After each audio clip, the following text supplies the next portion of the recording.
E aí, gente, Hackman aqui. No vídeo de hoje a gente vai falar um pouco sobre complexidade de Kolmogorov, né? Que é um assunto que se aplica a várias áreas, né? Tanto da parte relacionada à física, relacionada à genética, né? A, mais relacionada à genética, não em biologia em geral, mas relacionada à genética, relacionada à ciência da computação em geral, a computadores quânticos. Então é um tema bem legal, né? É também chamado de complexidade de Solomonov, ou também de complexidade algorítmica, né? Mas Kolmogorov é o nome talvez mais comum. E essa forma de pensar dentro da teoria da informação foi meio que uma das vertentes, né? Além do Solomonov, que a gente não vai falar agora, é a do russo, né? Do pesquisador russo Andrei Kolmogorov, né? Então ele vai mostrar três formas de entender complexidade na teoria da informação, né? No canal a gente não falou muito sobre a teoria da informação, mas no geral, o objetivo da teoria da informação é dar um conhecimento relacionado a como entender, por exemplo, a informação dentro de um computador, dentro de um sistema biológico como nós, ou, por exemplo, como que a informação funciona dentro do genoma humano, por exemplo. E por isso que aplicava também nessas áreas. Ou o que é informação relacionada à física, né? Como as coisas funcionam. E o paper original, escrito pelo Kolmogorov, né? Pelo próprio Kolmogorov, é de 1965, né? Vai falar o problema relacionado à questão da informação, né? A teoria da informação. Volume 1, número 1, né? E aqui ele vai falar um pouco como funciona. Ele vai dar três opções. Ele vai dar análise combinatória, algorítmica e a probabilística, sendo que a algorítmica é a que mais interessa pra gente, né? Então eu só vou passar um pouco pela matemática, bem rápido, depois vai ficar mais simples. Mas no geral, só entenda que não é tão complexo quanto parece. Então o primeiro método que ele cita para entender aqui a questão de são métodos para entender como analisar a quantidade de informação, a complexidade desse banco de dados. Normalmente ele usa, até pela época, 1965, né? Você não tinha Big Data, né? Você não tinha um banco de dados enorme hoje, como hoje, né? Memória, por exemplo, era enorme, aquelas máquinas gigantes da IBM, né? Que armazenavam, sei lá, 5 MB de memória, os caras falavam que era muito. Hoje 5 MB não é nenhuma música direito, não é nenhum vídeo, mas enfim. Ele cita por exemplo, uma lista telefônica ou um, um conjunto de livros, né? Então você quer analisar dentro desse sistema que é as palavras que você quer analisar, né? A complexidade dentro desse problema, né? Então você tem um número finito de valores, né? Então tá falando aqui, ó, assuma uma variável x capaz de ter valores finitos, né? Então ela tem fim, né? Então esse x ele tem n elementos, né? Vamos supor que x seria o calor dentro de uma panela e o n seria a relacionada à temperatura, né? As coisas que compõem a temperatura da panela, né? Aí vai dizer que a entropia, ou seja, a soma de tudo que você tem no sistema, né? No caso da panela, quando você põe lá no fogo, né? Ela vai esquentando e a entropia do sistema aumenta, né? A questão da a velocidade que as partículas se movem. Então, no caso, são os elementos N, né? Que se movem com mais agitação, né? Então ele vai dar ali que a entropia, Hx, né? H relacionado à entropia, vai ser log 2N de todo o que você tem no sistema, né? E aqui o método combinatório, eu não vou colocar todas as imagens que fazem, né? Mas basicamente ele vai definir uma variável i, que vai também ter esse valor, né? Só para identificar de uma forma mais simples dentro da equação. E ele vai ter um número finito, né? Então, uma distribuição finita de valores tá na parte verde, né? Então, um número de valores x, que tem elementos n, né? Ao longo do tempo, né? Então, no caso da panela poderia ser uma coisa, Agora vamos, por exemplo, vamos supor que você tenha um balde de água e você quer entender quantas gotas tem, né? Vamos supor, e a relação relacionada ao movimento dela se você ficar mexendo o balde, né? Então a entropia do sistema seria isso, e você teria o número de gotas ou número de partículas que integram a água, né? Seriam uma distribuição, né? Então poderia ser qualquer tipo de problema, né? E aqui vai ser uma parte importante, vai falar que a transmissão da quantidade de informação I, que é basicamente entropia no sistema, vai ser I para uma integral I ou fracionada, né? Quando, nesse caso, você quer entender como que você pode entender dentro de uma entropia, seja na física, seja na biologia, como que você consegue entender matematicamente isso, né?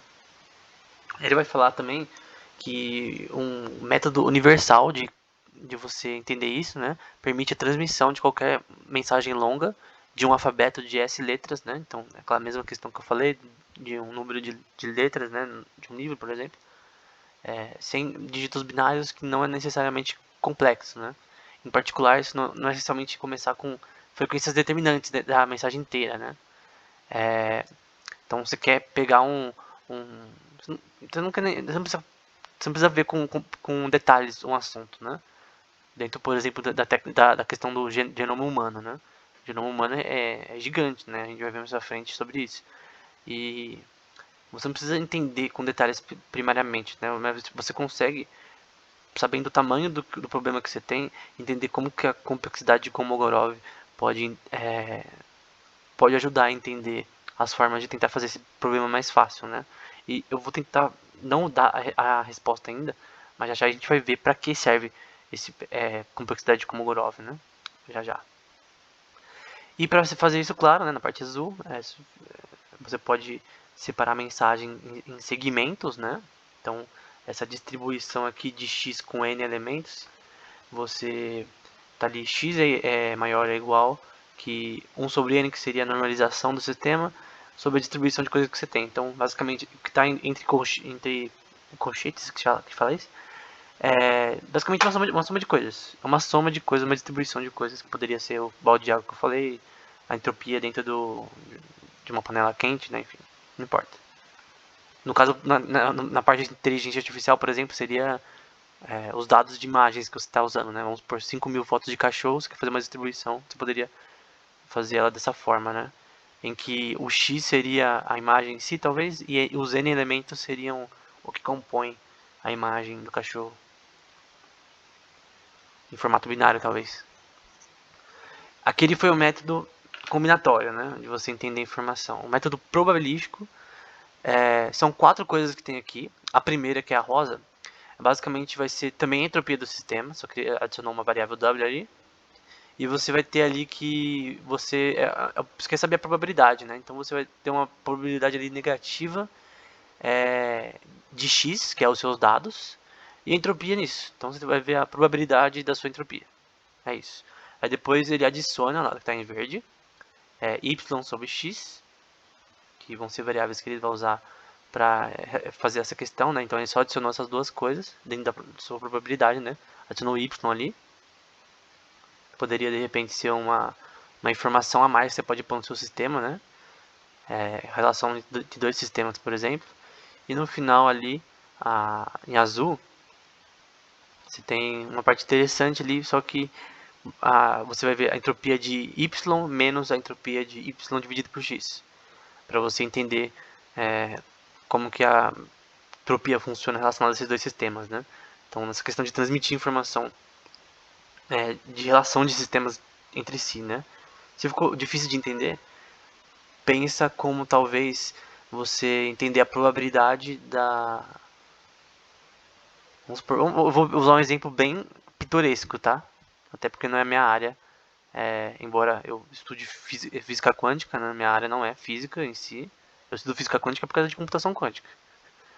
É só esse motivo, na verdade. Mas essa equação azul pode talvez ser explicada de uma forma simples. Vamos supor que você quer a relação relacionada à entropia dentro de um buraco negro, por exemplo. Então, você quer saber a entropia dentro de um buraco negro relacionada a a quantidade de massa, vamos supor que em vez de calor a gente está usando massa, né? E você quer entender a entropia do buraco negro, né? E vamos supor que você põe uma outra variável dentro do buraco negro, que seria o y, né? Então você quer comparar a entropia entre dois sistemas, né? No caso, um deles é o buraco negro, você quer comparar, fazer relação com algo que interaja com ele, né? Então, nesse caso, ele está fazendo isso nessa parte azul, nessa equação azul. Então, a entropia de um sistema menos a dividida por x. E por fim, ali na parte de baixo, né? Eu sei que talvez seja difícil, né? Se você nunca viu isso, mas vamos lá, faz sentido você entender isso aqui. No final, você vai ter que a entropia em x vai ser menor ou igual a x, a y sobre x, né? A entropia de y sobre x, e isso vai ser menor ou igual que a entropia y sobre x, né? Só que só com h, sem a variável w. Então, assim, olha para isso daqui, tenta entender mais ou menos. Vai te ajudar, que esse sigma aí significa soma, né? Então, e o que você quer entender aqui é probabilidade. Essa vermelha é simplesmente uma equação. Então, tá fazendo relações de uma coisa a outra, né? Então, vamos supor que nessa vermelha, né, fosse uma inequalidade de você querer saber, por exemplo, coisas são menores ou iguais a outra, né? Então, vamos supor que, sei lá, pode comparar com maçãs, por exemplo. Então, a quantidade de maçãs que eu tenho pode ser menor ou igual a quantidade de bananas que eu tenho, dependendo do peso. Vamos supor que eu quero calcular, usar como forma de definir, né? Essa equação seria peso, né? Então, poderia meio que fazer dessa forma, né? Tipo, vamos supor que o número de maçãs que você tem lá no vermelho, tá? Seja menor ou igual ao número de bananas que você tem, que seja menor ou igual ao número de peras que você tem. Então são coisas diferentes que estão tentando analisar a entropia em diferentes sistemas, só que entendendo a relação entre eles, né? De maior para menor. Então, no geral, o método probabilístico ele é uma forma de entender como você analisa a entropia dentro do sistema, nesse caso, pela questão de transmissão de informação. Então, talvez não faça sentido agora, tipo, o que isso vai ser útil para minha vida vai ser útil mais para frente. Nos próximos vídeos, até mais.